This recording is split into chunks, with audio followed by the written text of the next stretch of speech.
Começo então por chamar a doutora Lúcia Correia, médica ginecologista no IPO de Lisboa, em representação da secção de Ginecologia Oncológica da Sociedade Portuguesa de Ginecologia, que vai apresentar o tema Sinais e Sintomas, Incidência, Fatores de Risco e Diagnóstico.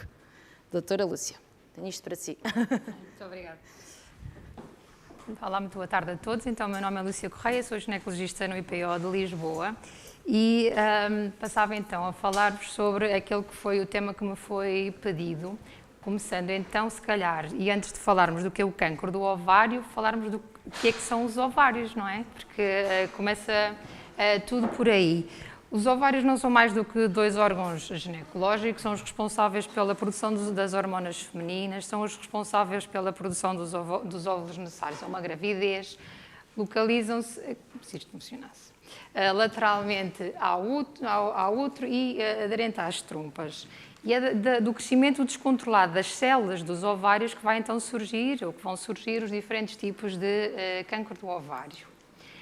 No que diz respeito à clínica, ou seja, aos sinais e aos sintomas que estão associados ao cancro do ovário, eles são muito inespecíficos. Podem estar associados a cancro do ovário, como podem estar associados a muitas outras doenças, quer benignas, quer malignas, e são geralmente coisas muito insidiosas. Vão começando devagarinho, vão se instalando e acabamos por não dar, as doenças acabam por não dar muitas vezes o devido valor.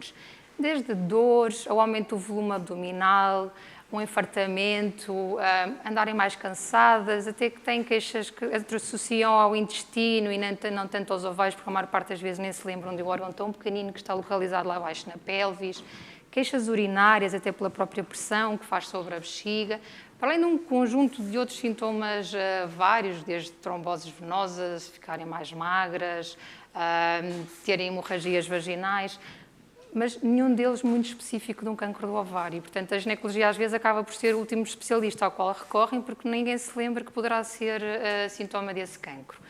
Muito raramente os cancros do ovário chegam-nos ainda numa fase em que eles são pequenos, numa fase precoce e assintomáticos, mas isso são uma pequena minoria e são achados ou em exames de rotina por outros motivos, ou até mulheres que são operadas por outro motivo e depois quando se faz a avaliação intraoperatória percebe-se que o tumor era do ovário e não de outra localização. Relativamente à sua incidência, em 2020 estimava-se que 314 mil mulheres em todo o mundo fossem diagnosticadas com cancro do ovário. Em Portugal, ele é o terceiro cancro ginecológico mais frequente. Como podem ver, primeiro temos os tumores do corpo uterino, que muito mais frequentemente são os carcinomas do endométrio, que não é mais do que o revestimento interno do útero, seguidos do cancro do colo do útero e só em terceiro, então, vem o cancro do ovário. E o que significa que 1 em cada 78 mulheres vai ter um diagnóstico de cancro do ovário. Passando para os fatores de risco, pois bastará ser mulheres e ter ovários. Portanto, acho que todas as mulheres, o risco está lá. Agora, sabemos é que, de facto, há fatores ou há condições que aumentam esse risco de ter um diagnóstico de cancro do ovário. Primeiro, o simples passar dos anos aumenta o risco. O risco de cancro do ovário aumenta com a idade, como aumenta o outro risco de outro tipo de cancros. Se tivermos, evidentemente, uma grande carga familiar, com vários cancros do ovário e outras patologias que podem estar associadas, mas neste caso com cancros do ovário na família. Falámos então aqui deste movimento Saber Mais Conta, veio a propósito exatamente desta percentagem que não é de todo desprezível, de 20 a 25% dos cancros do ovário que acabam por ter associada uma mutação genética. A mais comum, sem dúvida, são as mutações do BRCA, mas há um conjunto de outras e que todos os anos e cada vez mais vão sendo descobertas mais. O síndrome de Lynch é o segundo mais frequente e outros que podem ter acesso a uma lista extensíssima se procurarem. Fatores reprodutivos também. Menarca é a idade da primeira menstruação, portanto, uma mulher que começa a menstruar muito cedo e que deixa de menstruar muito tarde está há muitos anos sob influência de hormonas e, portanto, também aumenta o risco, hormonas espontaneamente produzidas pelos seus ovários, e mulheres que nunca tiveram filhos também parecem ter um risco acrescido de cancro do ovário. Depois há um conjunto de outros fatores, uns devidamente estudados, outros nem tanto. Também há muita desinformação quando se procura informação na internet, mas há duas condições que se sabe que estão associadas a um risco aumentado, mas ligeiramente aumentado, de cancro do ovário. A endometriose, que é uma patologia benigna, mas que aumenta, sobretudo, dois tipos de cancros, que são os endometrioides e de células claras, mas que têm este risco. E fumar, para além de tudo o resto que faz mal, também aumenta o risco de cancro do ovário, particularmente um subtipo que se chama mucinoso, só para terem esta informação. No que diz respeito à idade, evidentemente aumenta com a idade, mas ele tem um pico de incidência ali por volta dos 63 anos. Pós-menopausa, portanto, uma mulher pós-menopausa tem maior risco e a idade média de diagnóstico são os 63. É evidente que temos tumores, infelizmente, desde idade muito jovens até pessoas mais velhas, mas os tipos de tumor, ou o nome do tumor, varia muito de mulheres mais novas, mulheres pós-menopausa e até mais tardia. O tumor mais comum, que é o carcinoma seroso de alto grau, é mais nesta faixa etária aqui da perimenopausa e depois. Os jovens têm outro tipo de tumores e não estão geneticamente determinados. No que diz respeito ao rastreio, acho que uma mensagem muito importante que eu gostava de vos deixar é: não há rastreio de cancro do ovário.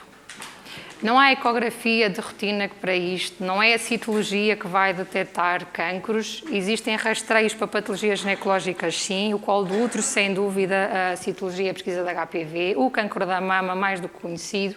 Não há métodos de rastreio para cancro do ovário. Daí a importância da população saber o que é que pode causar este tumor, para aos primeiros sintomas procurar ajuda e não achar que não é nada, ou tem uma ecografia recente que estava normal e afinal não é nada disto, porque não é assim, está bem? Qualquer tumor começa por ser uma coisa microscópica ao nível das células, né? Que são coisas microscópicas que não têm tradução em exames e, nomeadamente, o cancro do ovário, quando dá sintomas, já é muitas vezes em fases avançadas da doença. Portanto, evidentemente que alguém que procura um ginecologista ou outro médico assistente com alguma daquelas queixas que vos enunciei no primeiro slide, será ou deverá ser sempre alvo de um exame objetivo. O exame objetivo esse que implicará uma observação ginecológica e o pedido dos exames, dependendo dos achados. A ecografia para o ginecologista é um exame muito querido, porque é o exame sem dúvida de primeira linha e consegue dar-nos logo a informação perante sintomas. Atenção, não estamos a falar de rastreio nem a mulheres assintomáticas, estamos a falar de mulheres que por um sintoma procuraram ajuda. A ecografia consegue, na maior parte dos casos, dizer-nos se aqueles ovários estão bem ou não estão bem e, não estando, se aquilo é benigno ou se é maligno. Nas mãos certas, dá-nos imensa informação. E depois, evidentemente, se há uma suspeita de um cancro, há um conjunto de outros exames de estadiamento, nomeadamente uma TAC tóraco-abdominopélvica, que será feita, mas isso já não com o intuito de estadiar a doença, orientar tratamento, que não é alvo agora aqui desta parte do diagnóstico. Evidentemente que o diagnóstico definitivo, quer dizer, certezas, só temos com uma peça, quer seja uma biópsia, se a doença não for aparentemente passível de uma cirurgia em primeira linha, quer se a doente for operada e então a peça é analisada e o nome daquele tumor é-nos dado dessa maneira. Eu acho que isto é outra das questões que se colocam, que é: eu já vos disse que, infelizmente, o tumor mais frequente do ovário, o carcinoma seroso de alto grau, é diagnosticado muito frequentemente em estádios avançados. Mas também sabemos que quanto mais precocemente conseguirmos diagnosticá-lo, mais facilmente o prognóstico é melhor. Porque aquilo que eu vos tenho de traduzir aqui nestes gráficos é que, à semelhança de qualquer outro tumor, à medida que aumenta o estádio da doença, ou seja, à medida que ele se deixou de estar no seu órgão original e se espalhou para os órgãos ali na proximidade ou à distância, quanto maior o estádio, menor a sobrevida. E, portanto, nós queremos empurrar o diagnóstico todo para ali, para os estádios iniciais. E para isso é muito importante, então, que as mulheres saibam e procurem ajuda atempadamente. Isto é um dos meus últimos slides. Todas as doentes com uma suspeita de um cancro do ovário devem ser orientadas para centros de referência, para centros que tenham experiência no tratamento do cancro do ovário, que tenham uma equipa dedicada à ginecologia oncológica, porque do correto tratamento, da otimização do tratamento, resulta uma melhor probabilidade de sucesso. E, evidentemente, o tratamento vai depender muito da extensão que a doença tem quando nós a diagnosticamos. Quando uma doença é detectada numa fase ressecável, ou seja, que para o ginecologista nós conseguimos, com uma cirurgia de primeira linha, ir lá e tirar a doença toda, começamos sempre por cirurgia e a seguir seguem o processo da quimioterapia, mais ou menos outras terapêuticas a seguir. Se já nos chega uma doença irressecável, ou seja, que cirurgicamente nós não vamos conseguir tirar a doença toda, então o que se recomenda atualmente é começar com quimioterapia, reduzir o volume tumoral, garantir que conseguimos numa cirurgia de intervalo tirar toda a doença para depois prosseguir com o esquema terapêutico. A propósito do Dia Mundial do Cancro do Ovário, que me é um tema particularmente querido, nós lá no IPO de Lisboa, o Serviço de Ginecologia, também procurou chegar à população em geral e contribuir para a literacia em saúde, como estávamos aqui todos a falar, e desenvolvemos este vídeo, que é de acesso livre no YouTube do IPO, e que resume não só aquilo que eu vos disse até agora, que foi como foi pedido para falar aqui, mas tem também algumas outras informações, e, portanto, nos próximos 3, 4 minutos é com isto que eu vos vou deixar, está bem?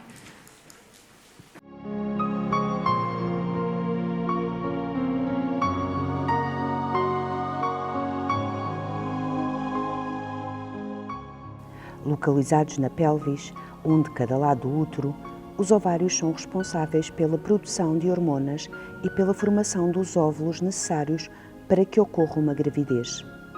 O cancro do ovário resulta do crescimento descontrolado das células que formam os ovários. As células tumorais têm a capacidade de se espalhar para outras partes do corpo, principalmente na pelvis e no abdômen. Qualquer mulher, desde que tenha ovários, pode desenvolver este tipo de cancro. Os dados mais recentes revelam que em 2020 foram diagnosticados em Portugal 560 novos casos. No mesmo período, morreram 408 mulheres pela doença, o que traduz a elevada mortalidade associada ao cancro do ovário. Este é o cancro ginecológico mais letal e a quinta causa de morte em mulheres europeias. Um dos subtipos mais frequentes de cancro do ovário, o carcinoma seroso de alto grau, caracteriza-se por um crescimento e desenvolvimento rápido, inicialmente sem sintomas. Estes surgem frequentemente em fases mais avançadas de doença e são inespecíficos, o que leva a um atraso no diagnóstico.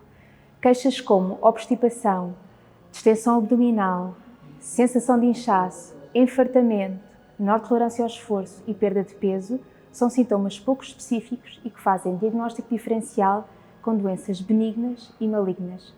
A conjugação destes fatores explica o facto de 2/3 das mulheres com cancro do ovário serem diagnosticadas em fase avançada, isto com impacto no prognóstico e na sobrevida destas doentes. Não existe até à data nenhum método de rastreio para o cancro do ovário. É frequente ouvirmos falar em ecografias ginecológicas de rotina, mas se sem dúvida a ecografia é o exame de primeira linha na investigação de sintomas ginecológicos, esta não deve ser de modo algum usada como método de rastreio em mulheres assintomáticas. Uma ecografia normal serve muitas vezes para criar uma falsa sensação de segurança. É comum detectarmos cancros do ovário em estádios avançados em mulheres com ecografias normais do último ano, dos últimos 6 meses, que exatamente por isso acabaram por desvalorizar as suas queixas e não procurar ajuda.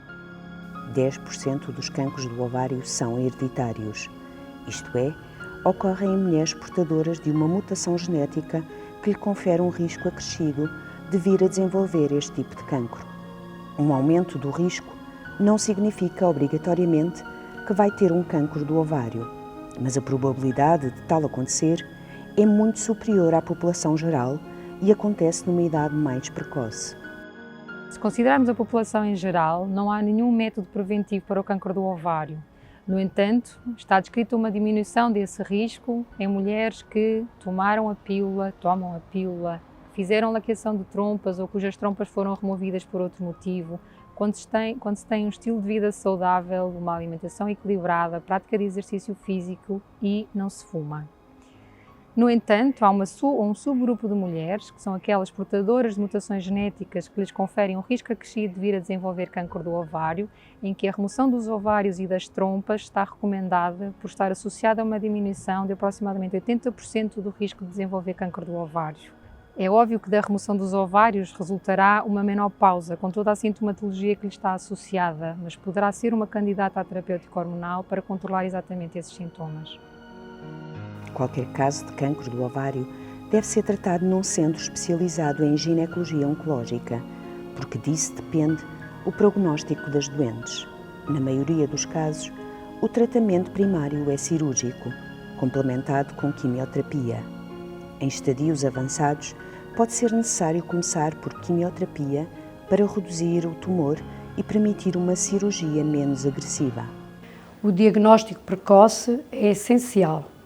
Aconselhe-se junto do seu médico assistente.